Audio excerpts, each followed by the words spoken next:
ጤና ይስጥልኝ የተወደዳችሁና የተከበራችሁ የምናሉሽ ረታ ኢንተርቴይንመንት ተከታታዮቻችን በሙሉ እንዴት ቆያችሁልን? ይህ በየሳምንቱ ወደ እናንተ ይዘን የምንቀርበው የትረካ ሰዓታችን የትረካ ሰዓት ቻናላችንን በቅንነት ሰብስክራይብ፣ ሼር፣ ላይክ እያደረጋችሁ ቤተሰብ እንድትሆኑ ታሪኮቻችን ደግሞ ለሌሎች እንድታጋሩ በትህትናና በፍቅር እየጠየቅኩኝ ከወዲሁ ስለ አብሮነታችሁ ከልብ አመሰግናለሁ። ያልተነበበው አንባቢ አቶ ነጋሽ ባልቻ ክፍል 41 ምዕራፍ 9 ዝናው ወደ ሀገር ቤት ሲወጣ። ነጋሽ ገና በብላቴናነቱ ችጋር የወላጆቹን እጅ ጠምዝዞ ዕቃቸውን ጠቅልለው ወደ ሀገር ቤት እንዲገቡ እንዳደረጋቸው ተረድቷል። በደረሰበት በመሰረተ ወገራም ቢሆን እድሉ ተቃንቶ የዘመናዊ ትምህርት ደጃፍ አለመርገጡን አይተናል። ይባስ ብሎም ከእግዚአብሔር ቀጥሎ እንደ አምላክ የሚያያቸው አባቱ አቶ ባልቻ ሰብቼን መልአከ ሞት ገና በ65 ዓመታቸው ነጠቀው። የህይወት ሸካራ መዳፍ ውስጥ ከተወለደ ጀምሮ ለምን በብርቱ እንደሚታሽ የሚያውቀው ነገር አልነበረም።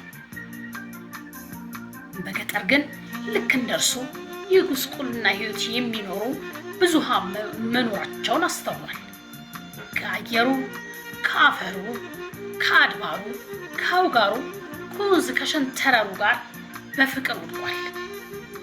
የአካባቢው ፍቅር በምን አድርጎ ወደ ውስጡ እንደሰረጸ ባያውቅም ውስጡን ሞልቶታል።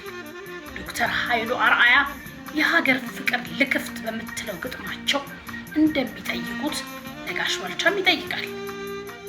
በተመገበው ምግብ ነው፣ በተጎነጨው የምንጭ ውሃ ነው፣ ደጋግሞ በጎረሰው ክትፎ ነው፣ ደጋግሞ በማገው ንጹህ አየር ነው፣ በእናቱ ተግሳጽ ነው፣ ደጋግሞ በጎረሰው ክትፎ ነው። የለም ግን ለ3 ዓመታት የቆየበትን የመሰረተ ወገራምን አካባቢ እንኳን ከምናቡ ሊያወጣው ምናቡን ሞልቶ አለቀቅ።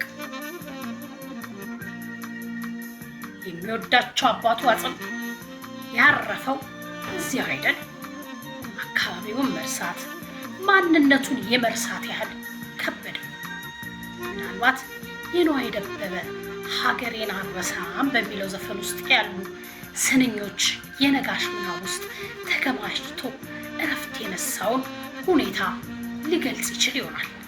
የዜማ የቅኔ የቀሳውስት ሀገር፣ የቅዱስ ገዳማት የታቦታት ድብር፣ ገዳማት መስጊዱ ሐውልታችን ሳይቀር ሀገሬ ሰው እረ እንዴት ነው፣ ሀገሬ አፈሩስ እረ እንዴት ነው፣ ባለዝና ያደረገኝ ያሸንተረር ያስከበረኝ ሜዳውን ዙ የሚያኮራኝ እረ እንዴት ነው ዋናፈቀኝ ያ ወገኔ ያሳደገ ያስተማረኝ ሰው ያረገኝ ያልከፈልኩት የቀረብኝ ለውለታው ባለዳነኝ ክብሬና ስሜን ወጌ ማረጌን ጋሻና ክብሬን ንጋት ጉልበቴን እህቴን አረሳ ወንድሜ ስጋና ደሜን ሚስጥር አንጀቴን የረሃብ ጥማቴን ሀገሬን አረሳም። ለዚህ መጽሐፍ ዝግጅት ያናገርኳቸው ነጋሽ ከሕፃንነት ጀምረው የሚያውቁት አዛውንቱ አቶ ካሳ ይርቀታ ነጋሽ ከልጅነቱ ጀምሮ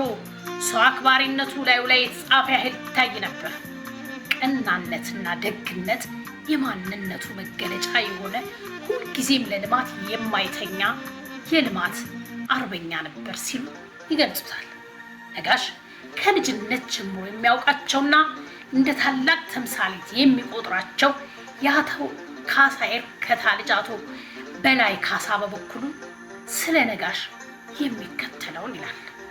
አቶ ነጋሽ ልጆች ሆነን ስናውቀው ገና ከልጅነቱ ጀምሮ ዘናጭ ነበር። በዘመኑ ጥሩ መኪኖችን ይነዳ ነበር።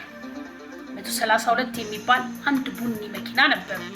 ከዚያን ጊዜው ጀምሮ የአቶ ነጋሽ ዝና እየወጣ መጣ። ከዛን ጊዜ ጀምሮ እኛም ልጆች እያለን ከ1964 ዓ.ም ጀምሮ ከአባቴ ጋር ተቆራኝተው ስለ አካባቢው ልማት መታገል ጀመሩ። አቶ ማሩ ገዳ ደግሞ እንዲህ ይላል። ነጋሽ ገና በልጅነቱ ጀምሮ ትልቅ ሰው ነው። ነገረ ስራው፣ ሐሳቡ፣ አለባበሱና አዋዋሉ ሁሉ በአንድ ወጣት ውስጥ ያለን በጣም የበሰለ ትልቅ ሰው ነበር የምታየው። ነጋሽ በድህነት ተራቁቶ ነው ያደገው። እስከ 14 ዓመቱ ድረስ ለእግሩ እንኳን መጫሚያ አልነበረው። ሳይማር ራሱን አስተማረ፣ ሳይመከር ራሱን መከረ። በከፋ ድህነት ውስጥ ቢያድግም ድህነትን ታግሎ ጣለ። ዘመናዊነትን በገዛ እጁ ተጎናጸፈው። ዘናጭነት የግሉ ነበር። ነርቡን ሰርግ በሚያስጨንቅ የህይወት ጉራንጉር ውስጥ አልፎ ከመበሳጨት ቀድሞ ከመፈረጅ ሰዎችን ከማቋሸሽ ይልቅ ከሰዎች የሚወጣውን ብልህነት ለመስማት ያለመሰልቸት በተመስጦ የሚሰማ የብልሆች አውራ ሆነ። ነጋሽ እንደ አንዳንድ ሰዎች የግል ህይወቱ መሻሻል ብቻ ሰላምና እረፍትን የሚሰጠው ሰው አልነበረም። ይልቅስ ከተራቡት ጋር አብሮ የሚራብ፣ በሞቀ መኝታ ውስጥ ሆኖ ስለሚበርዳቸው ወገኖቹ የሚያምጥ ሰው ሆነ። ለዚህም ነው ገና በወጣትነት እድሜው ለ3 ዓመታት የቆየበትን አካባቢ ማህበረሰብ ህይወት ለመለወጥ ቀጥ ያለ ዳገት መዋጠጥ የጀመረው።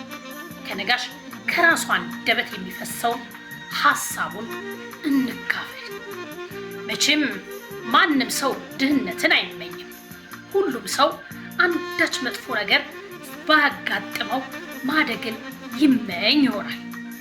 አሁን የእኔና የልጆቼን ያስተዳደግ ልዩነት ሳየው በጣም ይገርመኛል። የእነርሱ እድላቸው ሆኖ አዲስ አበባ ተወልደው አዲስ አበባ አድገው አዲስ አበባ ተምረው ምንም ነገር ሳያጡ አንዳች ነገር ሳይጎድልባቸው ነው ያደጉት። እኔ ደግሞ ትምህርት እያማረኝ፣ ልብስ እያማረኝ፣ ብዙ ነገር እያማረኝ፣ ነገር ግን ያማረኝን ሁሉ ሳላገኝ ነው ያደግኩት። የተወለድኩትም ያደግኩትም አዲስ አበባ ቢሆንም ከመቸገር፣ ከመራቆት፣ ከሀዘን አልወጣሁም።